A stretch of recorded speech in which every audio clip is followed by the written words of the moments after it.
Hello, welcome to Dice Throne Duels. This is Barmace.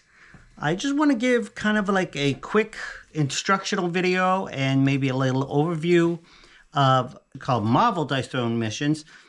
But to start up, what you do is you take one of these tokens and you lay them down on every area that has a burst on it. Then on the board, you see where it says these three things, and actually there's actually a fourth one. Usually there's three. I'm showing you a little bit more of advanced one. I played this one and I really like it, so I want to share it with you. We have, these are the minions. This is the Green Thug, Mr. Negotiator, the Goblinoid, and then the Goblin Gas. Now the Goblin Gas cannot be stopped by any means, and it cannot also be destroyed. The object of the game is to take out the minions, and in this particular game, this one is you need to save all four of, put out the fire with four of these tokens. These are blockades that you cannot go through. So I'm going to be using Artificer, but I'm not actually going to be playing with him. But I can't go from here to here because this is blocking it. Now I could go to any space where it's not occupied. So I could go here. I could go here. I can go here. So any place that has an open space. Now from here to here, I can't get there because the prisoner is blocked. Let me read this to you really quick. The Green Goblin has sent a threat out to Spider-Man. Unless the web slinger reveals his identity, the staff of Daily Bugle are doomed. His followers have already taken everyone hostage and have lit the building on fire. You must put out the fires before someone gets hurt. Then it says place one exclamation token on each water source, which I have. And the water source has a little water symbol on it. And then place a plot token on the hostage tracker. This is the hostage tracker. Now here's the objective. Put out the fire by defeating all the henchmen. That's the goal. But putting out the fire when a hero ends their movement phase adjacent to an unused water source, which is this. See the little symbol?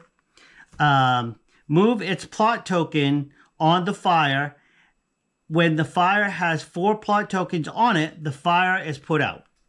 Upon completion, if you fulfill the main objective, distribute 8 health and 3 momentum. Then flip the board for a final battle. If your team completes the main objective and no hostages were destroyed, distribute an additional 5 health and 2 momentum.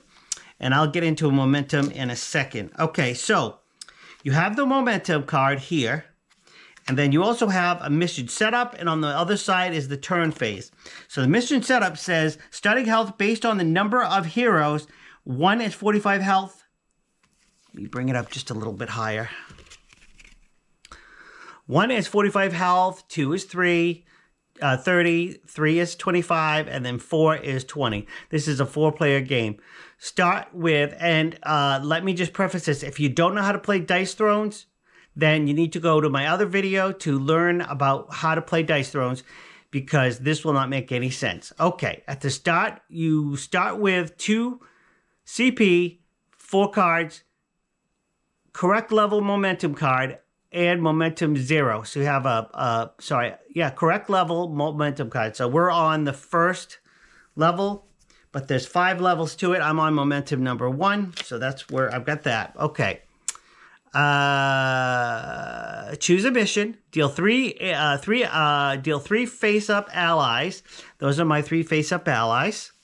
And then I have an ally deck, which I took away, but I'll put it back. So there's my ally deck.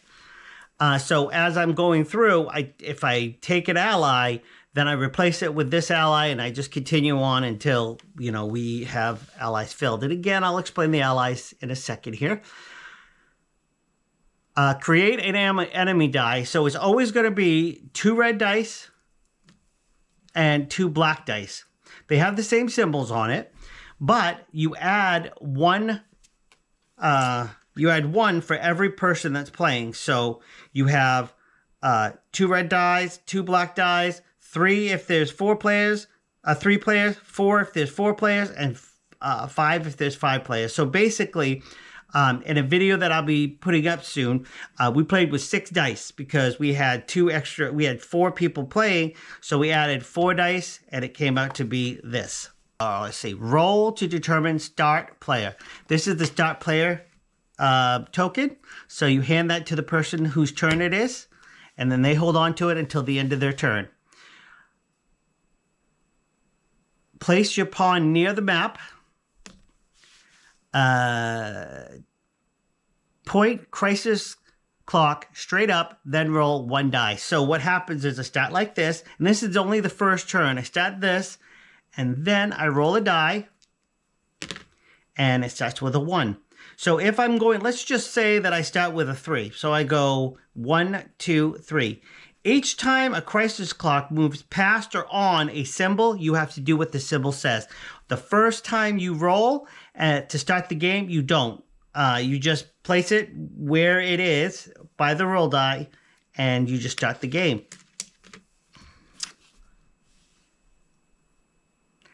If mission run place requires health tokens and shield tokens for each henchman. So I have, you may not see it very clearly, but I have a 12 and 2 shield on the green thug.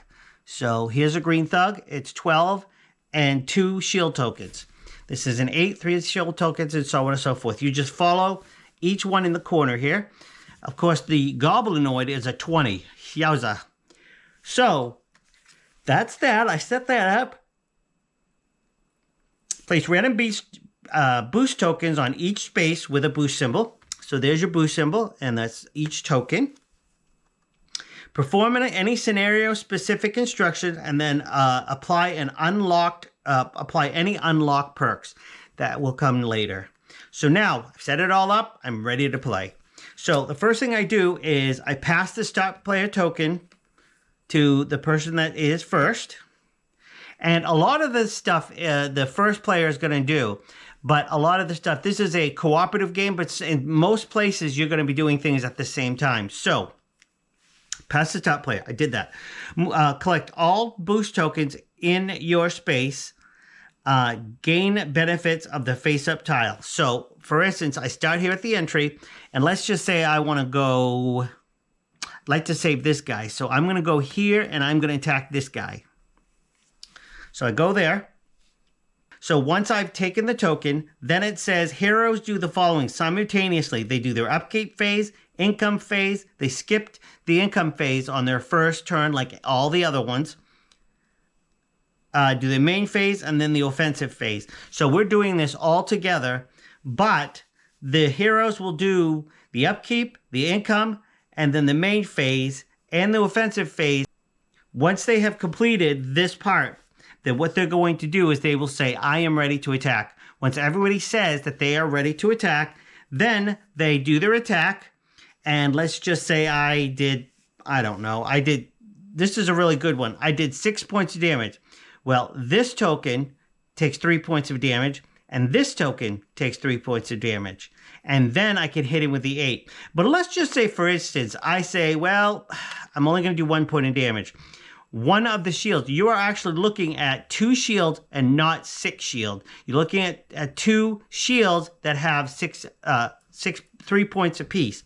So if I hit with 1 point, the shield goes away. Even though I did 1 point to it, I knocked out the shield and it goes away.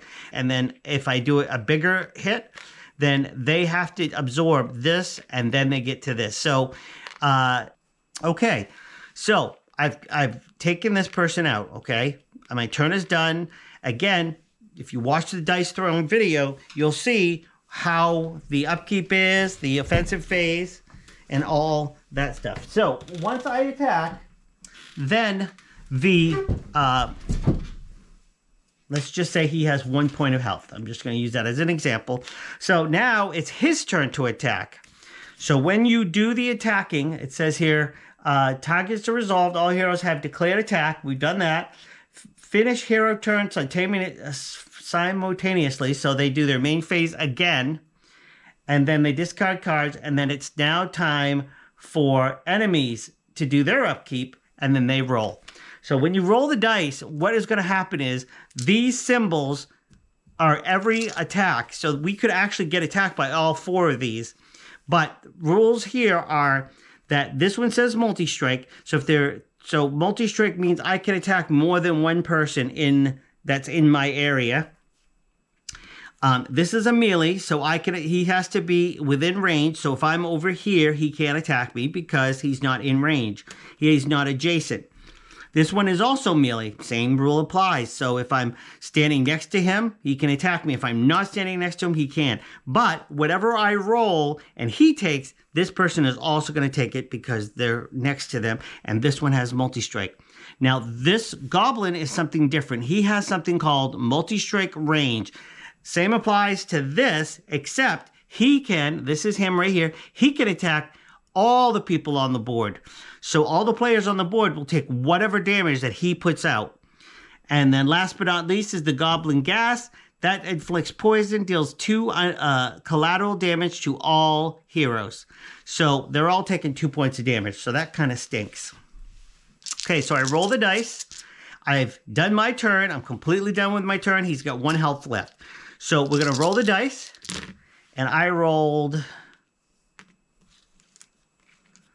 all of these. So I can't remember the names of these dice, but yeah, I can't remember. I'm sorry. But anyways, they've got these 3 orange slashes. So I've got 4 orange slashes. There's 3 here. This one has 2 orange slashes and a blue burst. That means that he cannot attack because I have no burst. This one takes 2 of the orange slashes and then the triangle, which looks like this. That's the burst, and that's the triangle. But neither one of them were able to do this, these 2. And then Goblin Gas also doesn't work. But I want to give me a bad scenario. So we'll do this, and then we'll do this. So I'm going to add a die just so that we can have the full die drop. Okay, so let's say I roll this, and I'll put them in order of how they show up. And don't worry about the red dice. I'll cover that in a minute here. Okay, so I've got 3 of these. Yes. I have 2 of these and that. Yes. I have 2 of these and that. Yes. And then the last one is I have this one, and I do.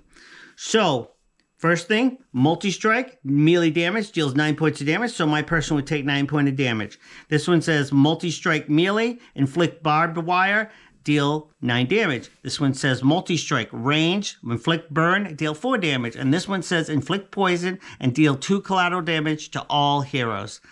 So that is what happens. We will take all this damage. Now you think to yourself, well, how do you block? Well, it's the same as any other block. We're going to use these dice as my dice. I roll whatever my ability is. Let's just say it's roll 2 dice and they take, I'm just using a dice roll to just illustrate what happens. So I roll the dice. I get 2 2s. Let's just say these symbols, whatever the symbol is on my dice thrown dice, I have these 2 symbols, and so that means I can do whatever the defense is for this person. Now, if there were multiplayers that were in the same area, let's just use this as an example, then this guy would attack, and this guy would attack, and I would have to defend twice with the same die. I'd have to defend twice. Now, when it comes to this guy, he is a multi-strike range. The only time that you can use range is if you pay 1 momentum. And momentum is an added ability that's in this game. You start with 0. I started with 4 just because I've gained it. And then I take 1 down. And then now I can defend or attack this guy over here because I've done the range. You have to do ranged on both attack and defense. So those are 2 separate entities. So I roll the dice, he takes the damage, and then he goes through. So let's say this guy is defeated, okay? So I've defeated this guy. What happens is after a person is defeated, this becomes an open space with the flag, but you flip it over and it says to momentum. So that's how you gain momentum. That's one of the things that you do to gain momentum. Now, on my next turn, I could go here, and then I can take the water from here, and that is my turn. I take the water, place it over onto the fire, and that is that. Let's continue. Okay, so the enemy henchman has rolled their dice. We follow the values. I resolve the attack. Then I move the crisis clock. So the crisis clock is moved the number of players that we have, and then let's just say, for instance, I know that I'm using this as an example, but let's just say I have 2 of them on the board. I would move the crisis clock 2, and if it's 3, I would do 3, or 4, I do 4. Every time it touches or goes past an icon, I have to deal with what it says. So if I have this symbol, that's this symbol, and then I go down here and it says hostage track, inflict disrupt on all heroes. So I move the hostage track 2 spaces, 1, 2, and then I would do this, and then I have to do the green one, which is right here. 1 hostage attack, and then it says gain shield. So I would put the shield on all of the green thugs who attacked. Let's just say back here I have a hit point here, and then I would put a shield on him, and next turn he's got a shield and 2 more health. I need 5 or 1 and then 2 to take him out. This one says 2 hostage attack, inflict hex. So I would move this 2 more spaces. Once I do this, the B guy is destroyed. So he is gone. And when he's gone, let me pause for a second and see what happens. So if this person, you see that I've got it on B. If this person, it says B is the one that gets destroyed. When he gets destroyed, he becomes this, and that it becomes the defeat token with the flag and everything. That becomes the defeat token. So the game progresses, trying to get rid of the fire, you roll the dice every time it's their turn to do this, and you move the crisis clock at the time that it requires. Now, so during your main phase, you will, I'm going to put this away here, you will be able to get to buy an ally, and each ally, whoops, I flipped myself over, each ally will have a momentum number, okay? And some of these cards will say, this one, well, let's just say I purchased this one, and it says range, deal 3 collateral damage to all opponents. That means that I'm going to always deal range if I do a small straight. So it says small straight, range, deal 3 collateral damage to all opponents. Perfect. Now, if this card is not working for me, or I need something quickly, if I exhaust this card, which basically means I throw it away, I can inflict paralyze and on up to 2 chosen opponents. So all of these things are covered, like the hex one. On the back of the book, you have all the icons here, and they explain, like when I said hex, it says here hex, unique status effect. Whenever a player inflicted with this token rolls a 6, it is as if their die has been altered to a blank die face that has no value. At the conclusion of their turn, remove this token. This token may not be transferred by any means, but can be removed. It has a stack limit of 1. Every token that you have to put on them is on the back of this. And then any abilities or tokens that you have to put on them from you, it'll be on the card. Again, see the intro to Dice Throne video. Okay, so on the main phase, I choose to, where everybody's done their turn, I've taken my damage, and so on and so forth. This guy has been destroyed, but before I could do that, this person is passed away, and so the token has not been taken here, so the guy's passed. Okay, so the next turn I move, and I'm gonna move. I can't move across because he's in the way, so I stand here like this. So I come here and I defeat this villain.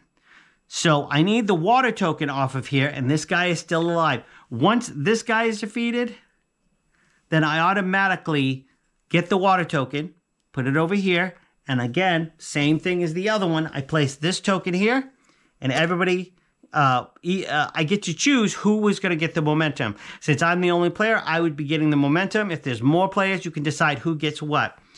In a video that I'm going to be posting of this whole game being played, we had 3 players, and we kept going, okay, you take 2, I'll take 1, or you take 1, I take 1, or I give you 2.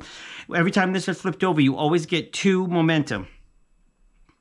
All right, so I've defeated everybody. I lost 1, but it is what it is. Now I'm going to finish through here. I've placed these so that I can easily get here. I put out the fire. And now I have to go to the boss. So I flip the board over, and then I'll be right back, and I'll explain what happens on the other side. But this is called the minion side, and then you flip it over to the boss side. So let me flip it over, and I'll be right back. Okay, so now I have opened the door to the Green Goblin's lair. So let's just read it here. Right as you put out the fires, there's a thunderous noise on the roof. You run up there to see Green Goblin throwing bombs. I'll make good on my promise, everyone, and the Daily Bugle will perish. So the boss starts with 30 health and 25 for any additional. So if I were going to do this, and I like that it's got its own health here, I would go 30 plus 25 makes it 55. So his health is 55. And I've got to knock that down as fast as I can, because the longer he stays on the board, the harder he's going to get. Okay, so I start the game by placing my hero. Well, of course, as you do this, I take the first player token. And the first thing I do when I enter this is I can place my hero anywhere on the map, even here. And then if I'm going close to him, like I want to go here, then I will gain 1 damage, which comes in here. And this would go on my board that I can use it to attack or defense. And so that's what that does. So the game progresses. I do the exact same steps that I've done before. So here's the main objective. Reduce Green Goblin's health to 0. Upon completion, you win.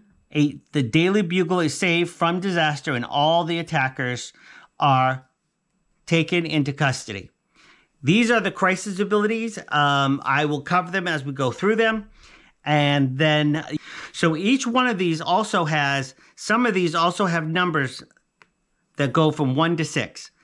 That I will cover in just a minute. So, I've taken my turn using this card right here, turn face. And then when I get to the henchman or boss dice roll, I roll all the dice that I have. Because it's his turn, I've gone through all of my turn face. And now it's his turn. What I'm going to do is I'm going to take out this die that I had put in, because it's two red dice and 2 black dice, and then 1 for every person that enters the game. Let me just check that. Okay. Okay, I want to clarify something earlier on the video, because I want to make sure that I'm saying this correctly. The number of dice that you start with is 3. You have 2 red dice and a black die. You add a die per player. So the maximum you can have is 7 dice. So 7 dice is the maximum. Let me just reiterate that. I made a mistake last time at the beginning of the video that said that you start with 2 dice and 2 dice. You actually start with 3, and then you add a die per player. So that's 1 die, 2 die, 3 die, 4 die. That's 4 players. You have 7 dice. I may have already said that. I may have to delete it. But anyways, all right. So just because I'm rolling here, I want to make sure that I can get, well, I only need the regular dice. So let me start that over again. Since I'm playing with 1 player, I am going to roll just the 4 dice so I can get every symbol if I need to. So step 1, I decide where I want to go, which I already said here. Roll the dice. I've done all of this. I've done my pass the start turn, collect all boost tiles in that space. So I can collect this and get my 1 die. Heroes do the following simultaneously: upkeep, income, main phase, and offensive roll. I may have to go back and do this, but the main phase is when you can buy this. I just want to iterate it in case I forgot in the beginning of the video. This is the times that you can buy these is on your main phase. I like to call it the blue phase. You'll understand that when you see the video that I have for how to play Dice Thrones. So after the offensive roll, I resolve all my attacks on him, so he gets the attacks. And so when I attack the boss, he has a defense for the attack. I would love to hear if I'm incorrect, but the way that I have played it is when I attack the boss, everyone that attacks the boss, he has a defensive ability against that attack. All right, so his defensive ability is range, gain flight. So he gets it automatically, I guess, because it doesn't say roll. So I take that back. Every time you attack him, he does this. Okay, so I've attacked him. Now it's his turn to attack me. So I've done all my phases, as I said, and then I roll the dice.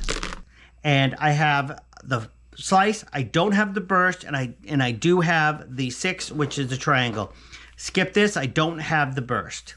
This one, same thing. I don't have a burst, I skip it. So what he's left with is this thing called Pumpkin Bomb, and I deal the damage from this. So it says multi-strike range. So that means that he attacks all of us. It's deal 4 undefendable damage. Same rule applies to if I was playing against a person. And again, look at the video. It'll explain what undefendable means, and then we continue with that. Now, let's say I do the crisis clock, okay?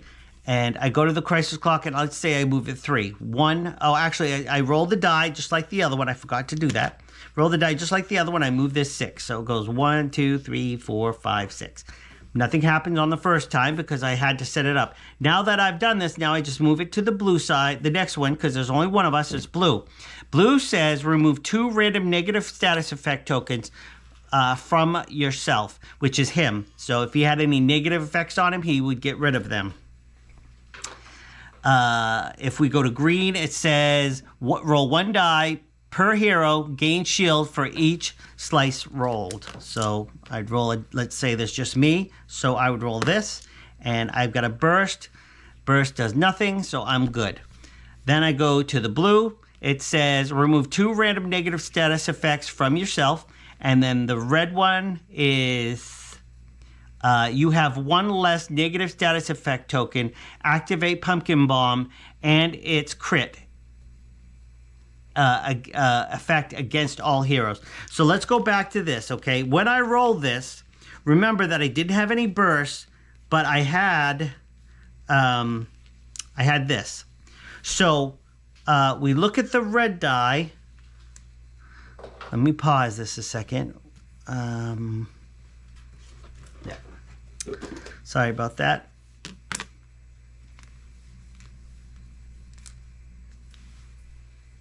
Okay, so I had to put the red die. Sorry, I'm back again. I had to put the red die in here. So when I roll this die, I also have to look at the 2 red die. I have a 1 and a 3. So on the 1 and the 3, what I do is I place 1 here and then I place 1 on the 3. When the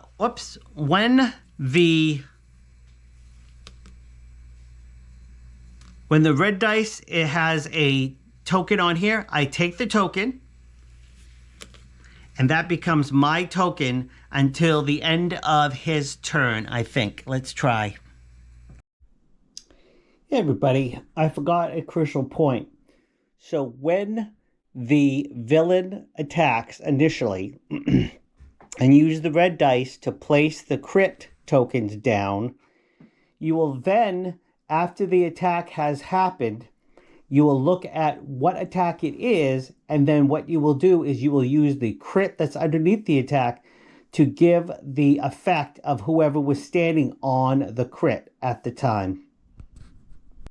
Okay, so I flip the board over when I am done with the game completely, and then I read the upon completion, if you fulfill the main objective, and again, the main objective was to put out the fire, distribute 6 health and 3 momentum. So you would share 6 health and 3 momentum among ourselves, depending on how many players we have.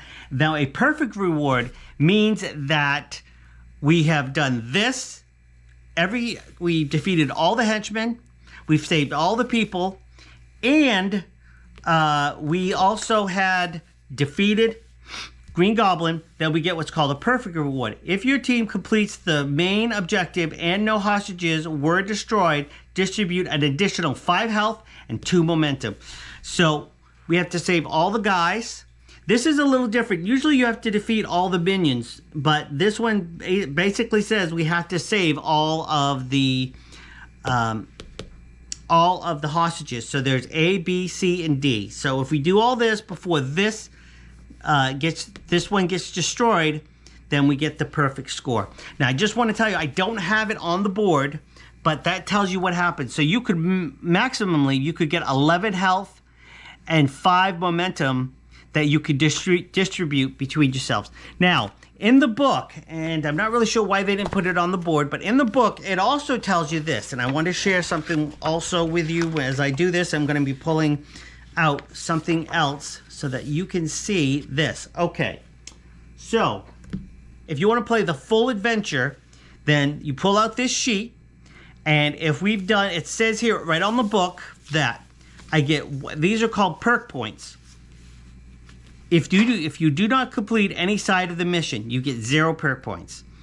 If you complete only side 1 of the mission, you get 1 perk point. So that means if if you get defeated on the villain side, then you only get 1 perk point.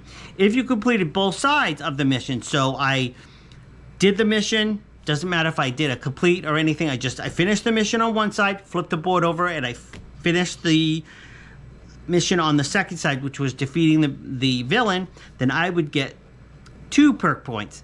And the last one is if you completed 1 and 2 on the mission site and also earned the perfect reward listed on side 1, then you get 3 perk points.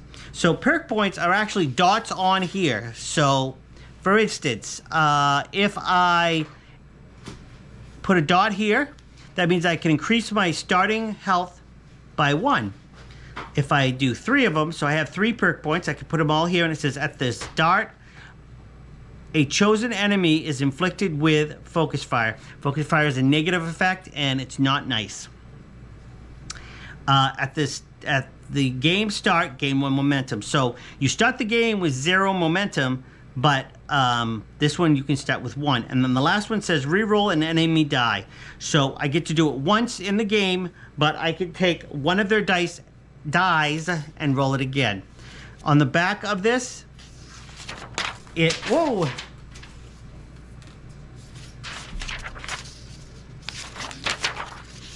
on the back of this, it shows you all of the missions.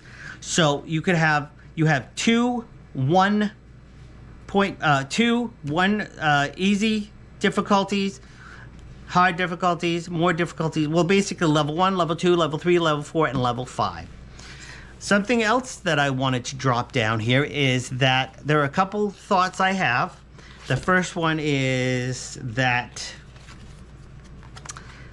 the crisis clock, it's magnetic. So you take it apart. Now, when I started the game, I didn't know this, but you take the top part and you put the other part at the bottom, and that becomes a magnetic spinning thing, a spinning arrow. So that makes it really nice. Also, too, what I'm going to tell you some good. On top of that, I wanted to share with you the things I love about this game, things I don't love about the game. I would say 99% of this game I really love. The things I don't like about this game is you have a tray full of tokens, and if anybody can come up with a solution of how we can lower the amount of tokens we have, or to arrange them in such a way where it's easy to get through, because I'm afraid of losing tokens when I pack this up. I love the fact that each mission comes like this. So all the missions come just like this. It's like a folder, very thin, very easy. I have a strong feeling that Dice Throne is going to be able to pop these out very easily as additions to the game. I will be doing a video on adventures here soon, but I just want to share this a little bit with you. I hope that you have a great day, and thank you for watching, and like and subscribe.